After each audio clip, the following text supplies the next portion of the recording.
Hello everyone, in today's video I'm going to do a comparison between the 2013 ATTE, which is on the right hand side here, to the brand new 2022 ATTE, which retails for $140 and is just starting to come out in the United States. It's going to be a hard set to find for a little while, so if you're interested in this set, before I even start this video, I'd say try to go and get your hands on it. But yeah, we'll discuss the price increase, the minifigures, and the builds, and kind of just compare them and see which one's better. I'll say it off the bat, I think the 2022 one is better, as it should be. It's had time to be updated, but we'll also discuss if that $50 price increase is justified here. So we'll start with the builds. The builds are fairly similar, the 2022 one being somewhat smaller, but more compact and refined than the 2013 one. So 2013, as you can see from a top angle, it's a little bit, more, it feels more open. The 2022 one does a great job at staying more like enclosed, especially in here, the gaps are smaller. Whereas here you have these big gaps between the legs, which is slimmed down. And these panels, you can kind of just see right through, where 2022, you can kind of see through them. With the red, my red table here, you can kind of see through, but it's harder to see through on 2022 than 2013.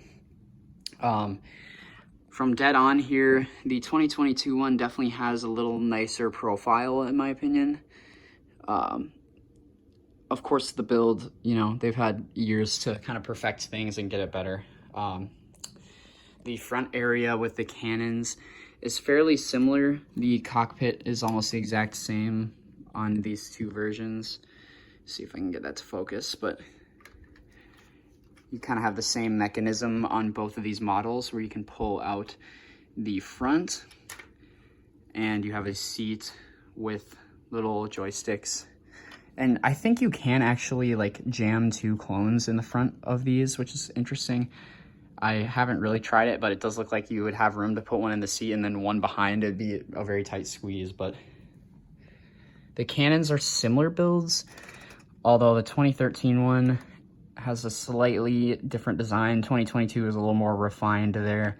You do have the little stud shooters on the side here, which I'll probably end up taking off, but they don't look too bad. The 2013 one, of course, has the flick fire missiles. No control panel in 2013. 2022 has a nice little control panel on there.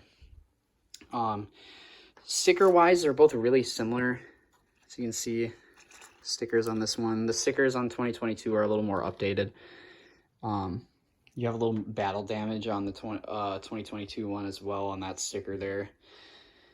And I guess looking into interior-wise, this is pretty interesting. So 2013 doesn't really have much going on in the front. You have this little missile silo that kind of hangs out there. 2022 really ups the interior game, and it's really hard to see in there. But on one side, you have a little grenade rack, and you can even, to get better access to the interior, you can go like this. But you have a grenade rack. You have this little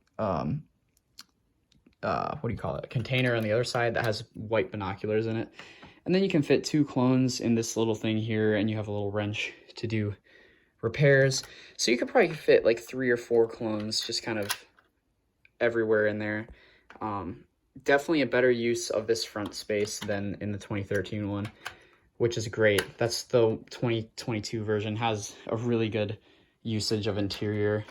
Then flipping around to the back side, you can kind of see slightly different designs. 2022 being more, built up, and it just looks better in general, in my opinion. Opening 2022 has a little difference. You can split that down and then open that up. 2013 just kind of opens all the way up, and then you can kind of fold it back. You can see you have space for figures back here. We can put him back there. We can fill clones in here. Probably 3 or 4 figures pretty easily in 2013. And then you have this little box that has grenades. Have little gun clips, stickers, but yeah, the interior in this one's definitely lacking a little bit. 2022 definitely has the one up. So way in the back, it's a little dark. I'll try to get some light in there. Go go like this. On the left there, you have a little gun clip, and then on the right, I just took the extended barrels off the clone's guns, but you can fit long rifles there. And then you have a little doorway in the back, which is pretty interesting, pretty cool to see. So yeah, you can open up like this. You have 5 seats back here. You have a little, you know, fire extinguisher, and just lots of space to just put clones. And you can put all of your clones you get in the set in the build, which is really awesome.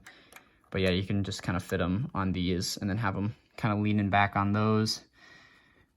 You have extra, you know, jumper plates to put weapons, and you can really fill this thing up with clone troopers, which is great. And Lego really did a great job with that.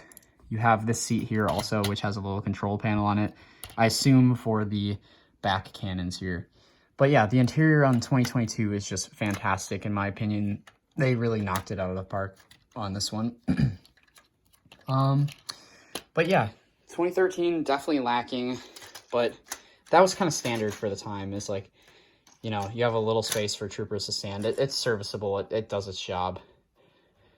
I think the biggest improvement on 2022 compared to 2013 is the legs.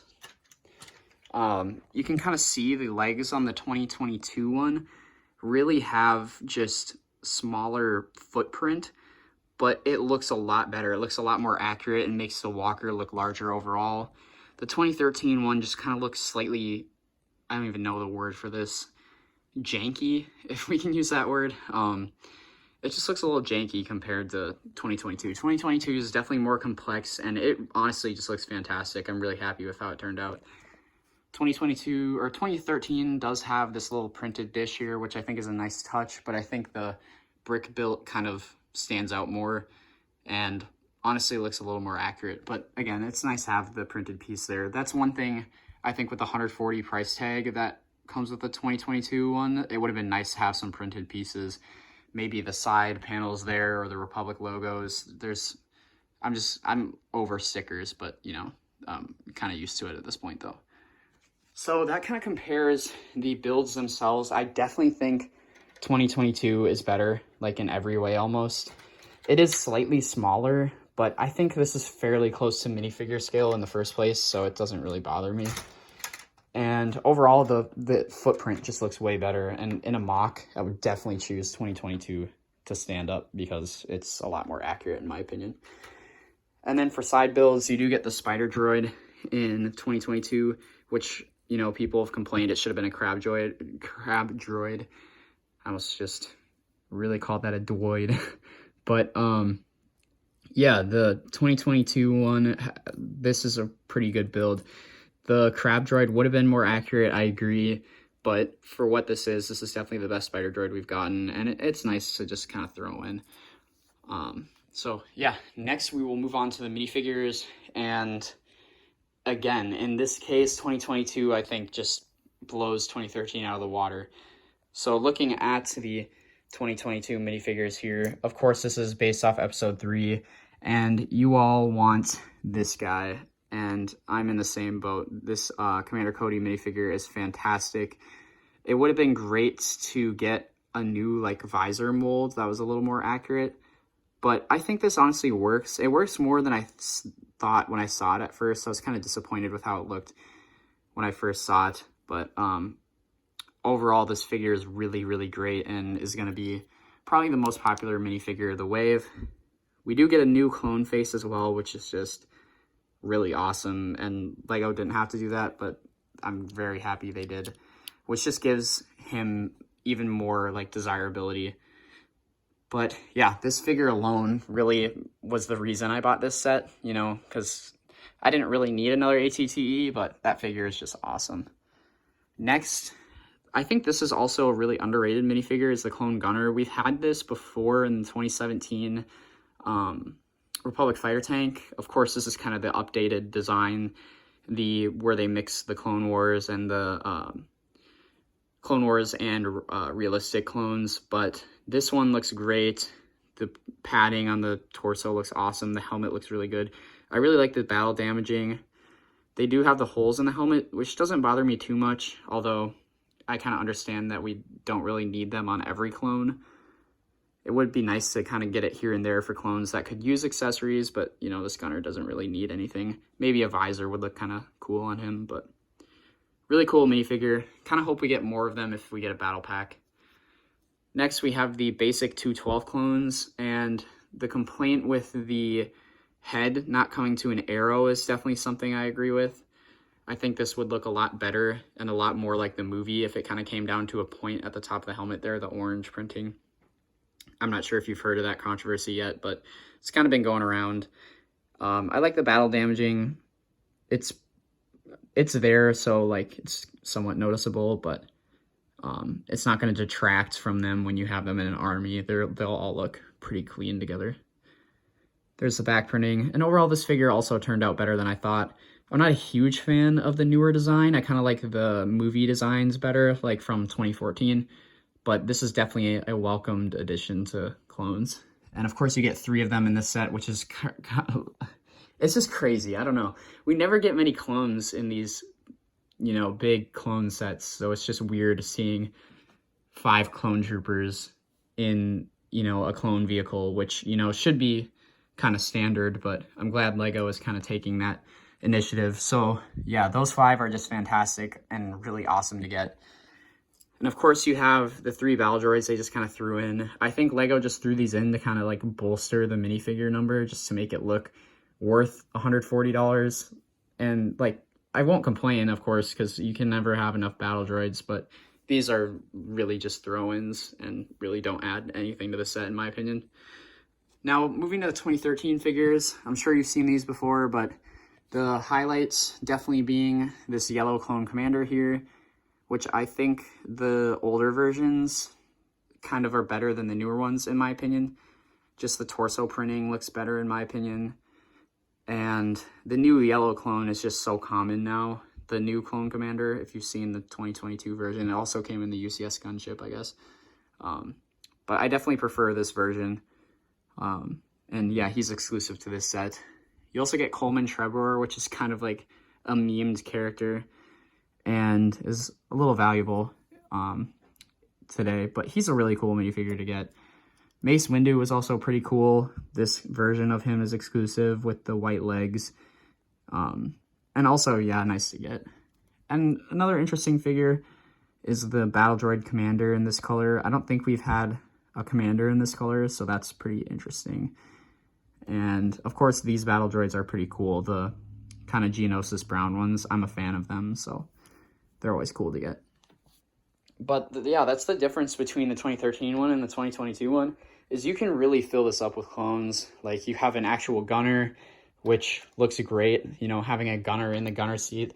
This, you just put the commander in, which really doesn't make sense, but, you know, it works. And I just knocked one of the guns off. But yeah, like, the Jedi are nice. The figures in a set, don't get me wrong, are nice, but they're just not the same as getting 5 clones to really fill this up. The one thing both of these sets are missing, though, are an actual pilot. Like, they have pilots driving the ATTEs.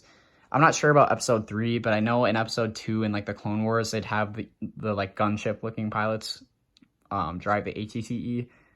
But it would have been nice to maybe even get like 2 gunners, so you could put a gunner on the top and a gunner as the pilot, because it doesn't really make sense just to have like one of the regular 212th driving it. But that's getting a little technical, and I know LEGO probably doesn't go that deep into the lore, so, you know, it's fine.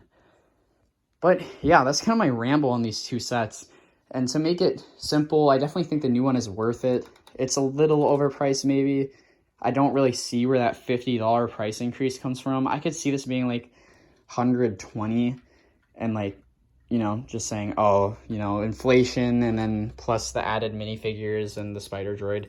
Sure, like, well, I'll give that to you. But $140, they definitely are just charging that because they know people will buy it for this Commander Cody. And I can't blame them. Like, I bought it, so it's obviously working. The 2013 one is still a great set. For the time, it's an awesome ATTE, but the new build is definitely better. So yeah, if you enjoyed this video, make sure to give it a thumbs up. Let me know what else, what other kinds of videos you would like me to make. So yeah, I'll try to get on that whenever. But yeah, let me know which one you like better. And if you're going to pick up this new one here, I definitely think you probably should.